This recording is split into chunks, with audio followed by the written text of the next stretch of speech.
Hello friends, नमस्कार, good evening. आप सभी का बहुत बहुत स्वागत है आपके अपने channel triple C WiFi study पर। आइए स्टार्ट करते हैं आज के इस क्लास को। और आज इस क्लास में 28 मोस्ट इम्पॉर्टेंट प्रश्नों को शामिल किया है। ये सभी प्रश्न आपके होने वाले ट्रिपल सी एग्जाम के लिए काफ़ी इंपॉर्टेंट हैं, सो आप सभी इस क्लास को लास्ट तक अवश्य देखें। और आप सभी अपने मॉक टेस्ट हमारी वेबसाइट www.triplec-byfirst.com पर करते रहें। यहाँ पर बहुत सारे मॉक टेस्ट आप सभी के लिए अवेलेबल हैं। और अगर आप triple C crash course complete पढ़ना चाहते हैं तो आप सभी हमारे mobile application triple C WiFi study को डाउनलोड कर सकते हैं।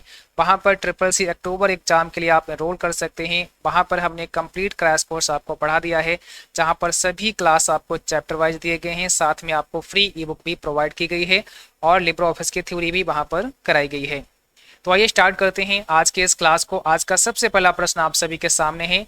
आपको बताना है ओटीपी जनरेट करने के लिए कौन सी विधि मान्य नहीं है। Which method is not valid for generating OTP. Registered post, email, SMS या फिर कॉल। तो इसमें क्या होगा आपका राइट आंसर। ओटीपी जनरेट करने के लिए कौन सी विधि वैलिड नहीं है। तो आपका सही जवाब है ऑप्शन पहला, रजिस्टर्ड पोस्ट से आपको ओटीपी जनरेट नहीं होता है, आपको नहीं मिलता है। बाकी ईमेल, एसएमएस या कॉल से आपको ओटीपी प्राप्त होता है। तो ऑप्शन पहला आपका राइट आंसर हो जाएगा। सेकेंड प्रश्न में आपको बताना है क्यूआर कोड का आविष्कार कब किया गया था। आपको समय बताना है कब क्यूआर कोड का आविष्कार हुआ था। क्यूआर का मतलब होता है क्विक रिस्पांस कोड और इसका आविष्कार 1994 में किया गया था, 1994 में किया गया था। नाम आपको ध्यान रखना है, डेंसो वेब के द्वारा इसका आविष्कार किया गया था। क्वेश्चन नंबर थर्ड में आपको बताना है कोशिएंट 54,7 का मान कितना होगा। तो इस फार्मूले की वैल्यू आपको बतानी है, इसका मान क्या होगा। यहां पर आपका कौन सा राइट आंसर होगा। तो ऑप्शन नंबर बी हो जाएगा, यहाँ पर आपका 7 होगा करेक्ट आंसर। देखिए ये फार्मूला आपको कैसे लगाना है, अगर ये क्वेश्चन आपके एग्जाम में आता है तो इसे कैसे सॉल्व करेंगे। आपको यहाँ पर 7 से डिवाइड करना है 54 को, और जो भी आपका भागफल होगा वही आपका आंसर होगा।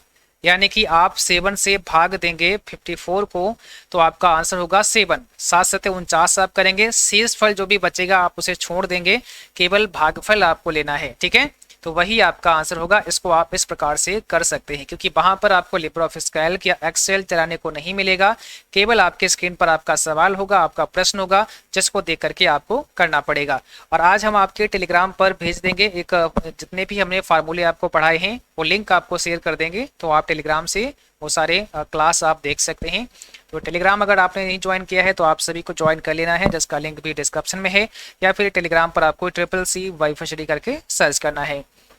क्वेश्चन नंबर 4 में आपको बताना है लिब्रे ऑफिस में अनलिमिटेड रोज जोड़ी जा सकती हैं। क्या आप लिब्रे ऑफिस में अनलिमिटेड रोज ऐड कर सकते हैं, जोड़ सकते हैं। इसका जवाब क्या होगा। तो इसका जवाब होगा फॉल्स। आप अनलिमिटेड नहीं जोड़ सकते हैं। अगर आपसे पूछें कि टोटल नंबर ऑफ रोज आपके लिब्रे ऑफिस में कितने होते हैं तो आपका जवाब क्या होगा। टोटल आपके रोज की संख्या कितनी होती है, 10,48,576 आपको ध्यान रखना है। ठीक है, ये टोटल आपके रोज होती हैं। कंप्यूटर भाषा में एरर को निम्न में से क्या कहते हैं। कंप्यूटर भाषा में एरर जो होता है, किसी प्रोग्राम में कोई एरर होता है तो उस एरर को किस नाम से जाना जाता है। तो देखिए ध्यान रखना है, कंप्यूटर प्रोग्राम में अगर कोई भी एरर होती है तो उसे बग नाम दिया गया है। ठीक है, बग नाम से जानते हैं, और उस एरर को दूर करना डिबग कहलाता है, डिबगिंग आप बोलते हैं। तो यहाँ पर हो जाएगा ऑप्शन पहला, बग। आपको बताना है आरडीएस का पूरा नाम क्या होता है। What is the full name of RDS. तो आरडीएस का पूरा नाम आप सभी को बताना है। क्वेश्चन नंबर 6 आपके सामने है, इसमें कौन सा करेक्ट आंसर होगा। यहां पर हो जाएगा रिमोट डेस्कटॉप सर्विसेज। ऑप्शन आपका बी करेक्ट होगा, रिमोट डेस्कटॉप सर्विसेज। ठीक है, क्वेश्चन नंबर 7 में बताना है बीआर का पूरा नाम क्या होता है। What is the full form of BR. BR का फुल फॉर्म आप सभी को बताना है। तो यहां पर हो जाएगा virtual reality. Option number C आपका राइट आंसर होगा, वर्चुअल रियलिटी। क्वेश्चन नंबर 8 में आपको बताना है डिजी लॉकर पर कौन सी फाइल अपलोड नहीं कर सकते हैं। मींस किस टाइप की फाइल आप डिजी लॉकर पर अपलोड नहीं कर सकते हैं।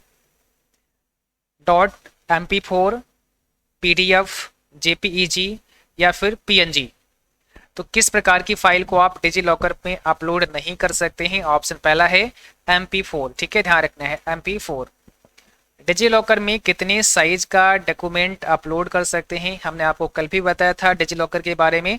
आप इसमें कितने साइज की कोई भी फाइल अपलोड कर सकते हैं? तो क्या होगा आपका राइट आंसर?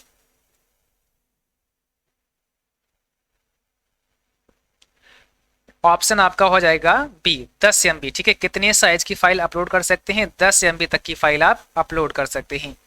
डिजी लॉकर में अधिकतम कितना स्पेस मिलता है? टोटल जो स्टोरेज होता है आपके डिजी लॉकर में वो आपको कितना मिलता है? और आपको बता दें, जिन बच्चों को हमारा ई बुक चाहिए तो डिस्क्रिप्शन बॉक्स में लिंक दी गई है, और उस ई बुक के अंदर आपको 2400 यानी कि 2400 प्लस क्वेश्चन आपको मिलेंगे, जहां से वो आप सारे के सारे डाउनलोड कर सकते हैं। उसका लिंक डिस्क्रिप्शन बॉक्स में दिया गया है, जिसे आप 99 रुपीज में ले सकते हैं। डिजी लॉकर में अधिकतम कितना स्पेस आपको दिया जाता है? तो टोटल स्पेस आपको 1 GB का मिलता है, ये ध्यान रखना है। आपको बताना है हार्ड डिस्क से डिलीट की गई फाइल कहाँ सेव होती है? अगर कोई फाइल आप डिलीट करते हैं अपनी हार्ड डिस्क से, या ऐसे आ जाए कि आप अपने कंप्यूटर से किसी फाइल को डिलीट करते हैं, तो वो फाइल कहाँ पर सेव होती है? आपको पता है जब भी कोई फाइल आप अपने कंप्यूटर से डिलीट करते हैं तो वो फाइल आपकी रिसाइकल बिन में सेव होती है। तो ऑप्शन हो जाएगा रिसाइकल बिन। बट यहाँ पर एक सवाल और आपसे बन सकता है कि अगर आप अपने कंप्यूटर से कोई भी फाइल को परमानेंट डिलीट करना चाहते हैं, आप नहीं चाहते हैं कि वो फाइल आपकी रिसाइकल बिन में जाए, आप सीधे उसको परमानेंट डिलीट करना चाहते हैं, तो फिर क्या करना पड़ेगा? तो फिर आपको शिफ्ट के साथ में डिलीट करना पड़ेगा, शिफ्ट के साथ में डिलीट करना पड़ेगा, ये ध्यान रखना होगा। विंडोज 95, 98 एंटी क्या हैं? प्रोसेसर हैं, डोमेन नेम है, ओएस यानी कि ऑपरेटिंग सिस्टम है, या इसमें से कोई नहीं? तो आपका आंसर यहाँ पे क्या होगा? क्वेश्चन नंबर 12 आपके सामने है। चलिए जल्दी से जवाब करिएगा। तो यहाँ पर हो जाएगा आपका ओएस यानी कि ऑपरेटिंग सिस्टम के एग्जाम्पल हैं, ये सभी आपके ऑपरेटिंग सिस्टम हैं। आगे आपको बताना है गोल्ड लोन सोना रखने के बाद ऋण लेने की प्रक्रिया है।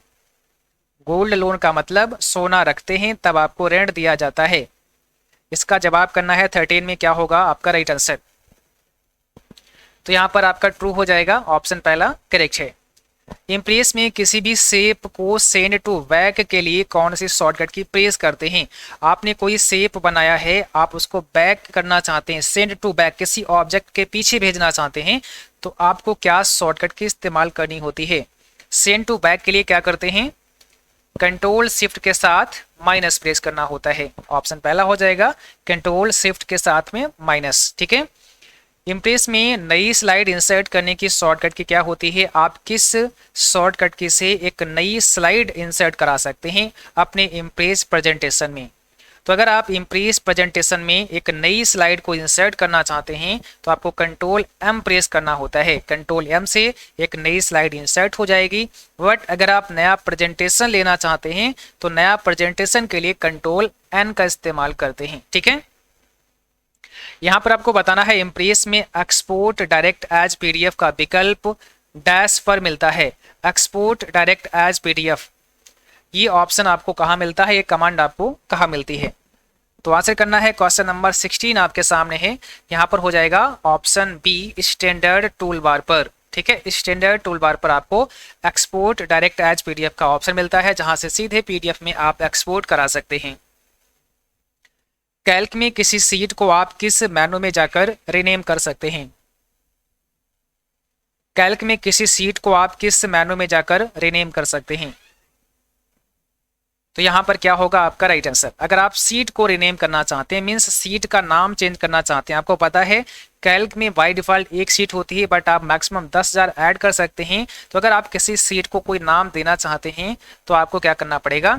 सीट मेनू में जाना होगा। सीट मेनू में जाकर आप सीट को रीनेम कर सकते हैं। दूसरा, आप सीट टैब पर राइट क्लिक करके भी रीनेम कर सकते हैं, ये भी आपको ध्यान रखना होगा।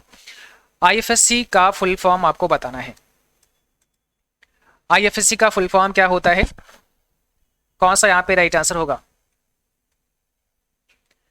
तो यहाँ पर हो जाएगा इंडियन फाइनेंशियल सिस्टम कोड, ये IFSC का फुल फॉर्म होता है। UPI किसके द्वारा विकसित किया गया? आपको बताना है UPI किसके द्वारा विकसित यानी कि डेवलप किया गया है। तो सही जवाब हो जाएगा NPCI, national payments corporation of India, इसका फुल फॉर्म होता है, ये भी आपको ध्यान रखना है। पहली एआई प्रोग्रामिंग भाषा कहा गया, फर्स्ट एआई प्रोग्रामिंग भाषा कौन सी है, आपको ये बताना है। तो आपको आंसर ध्यान रखना है, आपका हो जाएगा लिस्प, यानी कि लिस्ट प्रोसेसिंग पहली एआई प्रोग्रामिंग भाषा है। ठीक है, अगला क्वेश्चन आपको बताना है आरपीए का अर्थ होता है, आरपीए का फुल फॉर्म क्या होता है, क्या होगा इसमें राइट आंसर। आरपीए का फुल फॉर्म आप सभी को बताना है, रोबोटिक प्रोसेस ऑटोमेशन हो जाएगा option B, robotic process automation. SMTP protocol का पोर्ट नंबर आपको बताना है, एसएमटीपी प्रोटोकॉल का पोर्ट नंबर क्या होता है। एसएमटीपी का मतलब होता है सिंपल मेल ट्रांसफर प्रोटोकॉल, इसका पोर्ट नंबर की बात करें तो 25 आपका सही जवाब है। टीसीपी/आईपी का अर्थ क्या होता है, टीसीपी/आईपी का फुल फॉर्म आपको बताना है। टीसीपी/आईपी का मतलब क्या होता है, transmission control protocol internet protocol, option आपका बी करेक्ट होगा। ठीक है, ऑप्शन नंबर बी हमारा राइट आंसर है। यह एक प्रकार का सूचना प्राप्ति टूल है जो अमेरिका में विकसित हुआ था। अब आपको बताना है इसमें कौन सा करेक्ट आंसर हो जाएगा। 24 का आंसर क्या होगा, तो आपको ध्यान रखना है गोफर, ऑप्शन नंबर सी हमारा करेक्ट आंसर होगा। इस सर्विस के माध्यम से आप किसी को भी संदेश भेज व प्राप्त कर सकते हैं, किस सर्विस के माध्यम से आप किसी को संदेश भेज सकते हैं और प्राप्त कर सकते हैं, तो यहां पर हो जाएगा ईमेल, ऑप्शन हमारा पहला करेक्ट हो जाएगा। आगे बात करते हैं, यह प्रोटोकॉल यूजर को रिमोट कंप्यूटर से कनेक्ट करने में सहायक होता है, यह प्रोटोकॉल यूजर को रिमोट कंप्यूटर से कनेक्ट करने में सहायक होता है। 26 का आपको जवाब करना होगा, यहाँ पे सही जवाब क्या है, तो राइट आंसर होगा आपका ऑप्शन नंबर सी टेलनेट, आपको ध्यान रखना है टेलनेट आपका करेक्ट आंसर हो जाएगा। इंटरनेट की इस सर्विस द्वारा आप विभिन्न विषयों पर चर्चा कर सकते हैं, किस सर्विस के द्वारा आप विभिन्न विषयों पर चर्चा कर सकते हैं, न्यूज ग्रुप, www, FTP या फिर आर्ची, तो यहाँ पे क्या होगा 27 का ऑप्शन पहला होगा न्यूज ग्रुप। ठीक है, ऑप्शन फर्स्ट हमारा करेक्ट आंसर है। और इस प्रश्न में आपको बताना है इस सेवा का प्रयोग इंटरनेट यूजर डोमेन नाम तथा संगठन से संबंधित सूचना प्राप्त करने में होता है, मींस किस सर्विस का इस्तेमाल इंटरनेट यूजर डोमेन नाम तथा संगठन से संबंधित सूचना प्राप्त करने में होता है, तो क्या होगा इसका right answer, option number C हो जाएगा हु इज, आपको ध्यान रखना है हु इज आपका राइट आंसर होगा। तो आज की क्लास बस यहीं तक थी। आई होप आप सभी को क्लास पसंद आई होगी, क्लास अच्छी लगी उसको लाइक करना, शेयर करना, और जो भी साथी फर्स्ट टाइम है आप सभी चैनल को सब्सक्राइब करें, साथ में घंटी के बटन को दबाना ताकि नोटिफिकेशन भी आप सभी को मिलता रहे। और जिनको लगता है कि तैयारी सही से नहीं हो पाई है तो आप सभी CCC अक्टूबर बैच को एनरोल कर सकते हैं, इसका लिंक डिस्क्रिप्शन बॉक्स में है, या फिर आपको गूगल प्ले स्टोर पर सर्च करना है CCC बाई फशरी और वहां से आप एप्लीकेशन को डाउनलोड कर सकते हैं और CCC अक्टूबर पैड बैच को आप ज्वाइन कर सकते हैं। ठीक है, बाकी अगर आप आवश्यकता है आपको ई बुक लेने की तो आप डिस्क्रिप्शन बॉक्स में लिंक दी गई है, वहां से ई बुक को भी डाउनलोड कर सकते हैं। तो आज के लिए बस इतना ही, मिलेंगे आपको अगली क्लास में, तब तक के लिए जय हिंद, गुड नाइट, बाय बाय।